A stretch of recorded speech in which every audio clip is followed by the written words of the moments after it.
ఈ సూర్యాపేట జిల్లా కేంద్రంలో ఇక్కడ గత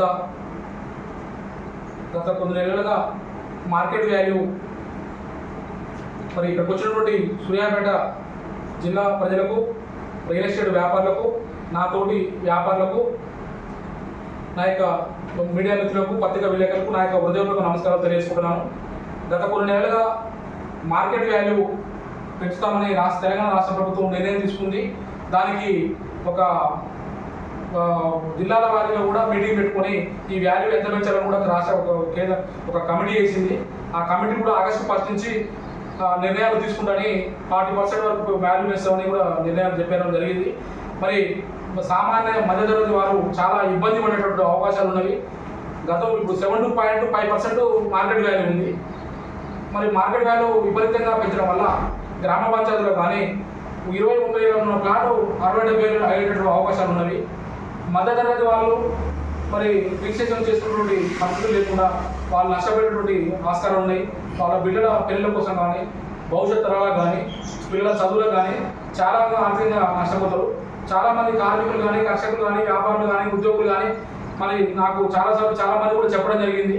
మరి తెలంగాణ రాష్ట్ర ప్రభుత్వం మరి అలా పెంచకుండా స్టాంప్ డ్యూటీని మార్కెట్ వాల్యూ పెంచడం వల్ల మేము ఆనందం పెంచడం ఒక ఇబ్బంది కాదు. కానీ మార్కెట్ రిజిస్ట్రేషన్ స్టాంప్ డ్యూటీ 7.5% నుంచి ఇప్పుడు 3-4% చేస్తే మేమంతా కూడా ఆనందం వ్యక్తం చేస్తాం. మార్కెట్ వాల్యూ తక్కువ పెంచుకోండి, కానీ స్టాంప్ డ్యూటీ రిజిస్ట్రేషన్ తగ్గించండి అని మేము కోరుతున్నాం. అది కూడా మరి తెలంగాణ రాష్ట్ర ప్రభుత్వం ఒకసారి పునరాలోచించాలని కోరుతున్నాం. మరి అదే మాదిరిగా ఈ తెలంగాణ రాష్ట్ర వ్యాప్తంగా 142 సబ్ రిజిస్టర్ ఆఫీసులు ఉన్నాయి. వాటికి ఒక 5-10 సొంత భవనాలే ఉన్నాయి. మరి సూర్యాపేట జిల్లా కేంద్రంలో కానీ, కోదాడలో కానీ, ఉదినగర్లో కానీ సొంత భవనాలు లేక కిరాయిలకు అద్దె కట్టుకుంటూ ఇబ్బంది పడుతున్నారు. మౌలిక వసతులు కూడా సరిగా లేవు. మరి అక్కడ కూర్చున్న కుర్చీలు కూడా లేవు. వాటర్ సౌకర్యం కూడా చాలా ఇబ్బందికరంగా ఉంది. సిబ్బంది కొరత కూడా చాలా ఇబ్బంది కలుగుతుంది. ఒక రిజిస్ట్రేషన్ కావాలంటే సుమారు ఒక క్యాండిడేట్కు అర్ధగంట పడుతున్నది.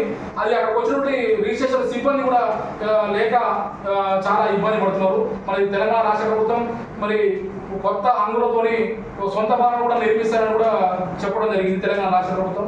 మరి వాటికి త్వరలోనే నిర్ణయం తీసుకోవాలి. అదే మాదిరిగా గత 15 సంవత్సరాల క్రితం కూడా సూర్యాపేట జిల్లా కేంద్రంలో కృష్ణా కాలనీలో 8 గుంటల స్థలం మన తెలంగాణ సబ్ రిజిస్టర్ ఆఫీస్కు స్థలం కేటాయించడం జరిగింది. కానీ ప్రభుత్వం నిధులు కేటాయించలేదు. వాటికి ఇప్పుడు మేము త్వరలోనే సర్టిఫై కాకుండా ఆ రిజిస్ట్రేషన్ డాక్యుమెంట్ కూడా తీయడం జరిగింది.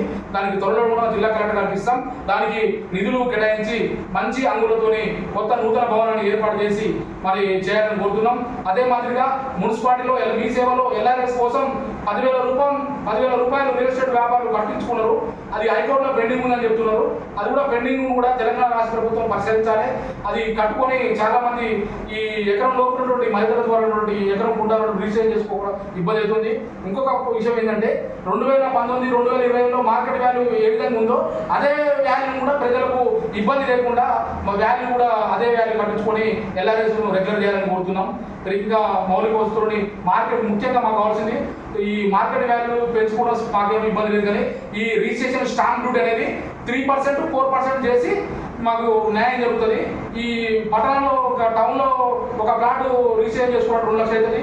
అదే మాదిరిగా ఈ బ్యాంక్ లోన్లో పోతే 20-30 లక్షలు లోన్ తీసుకుంటే ఇప్పుడు 5-6 లక్షల లోన్ మనం బ్యాంక్ చాలా కట్టాల్సి వస్తుంది. ఇలా నష్టపోతున్నాం. ఇప్పుడైతేనేమో 2 లక్షలు అయిపోతుంది, 3 లక్షలు అయిపోతుంది. మరి గతంలో 10 లక్షలు 5 లక్షలు ప్లాట్ కొనుక్కొని వాడు చాలా నడుపుకోవాలంటే ప్రజలు ఇబ్బంది పడతారు, మధ్యతరగతులు ఇబ్బంది పడతారు. రాష్ట్ర ప్రభుత్వం మరి మాలాంటి యూనియన్లో కూడా మరి రాష్ట్ర ప్రభుత్వం అందరినీ చర్చించి యూనియన్లను చర్చించి తెలంగాణ రాష్ట్ర ప్రభుత్వం ఒక కమిటీ వేసి మమ్మల్ని కూడా సంప్రదించి వాల్యూ ఎట్లా పెంచితే బాగుంటుందని కూడా మాకు సంప్రదిస్తే మేము కూడా సలహాలు సూచనలు ఇస్తామని కూడా మరి తెలంగాణ రాష్ట్ర గౌరవనీయులు రాష్ట్ర ముఖ్యమంత్రి మరి యనమల రేవంత్ రెడ్డి గారు కూడా మేము విజ్ఞప్తి చేస్తున్నాం. మరి ప్రజలను దృష్టిలో ఉంచుకోవాలి. ఇవాళ రియల్ ఎస్టేట్ అనేది ఇప్పుడు చాలా ముఖ్యమైనది.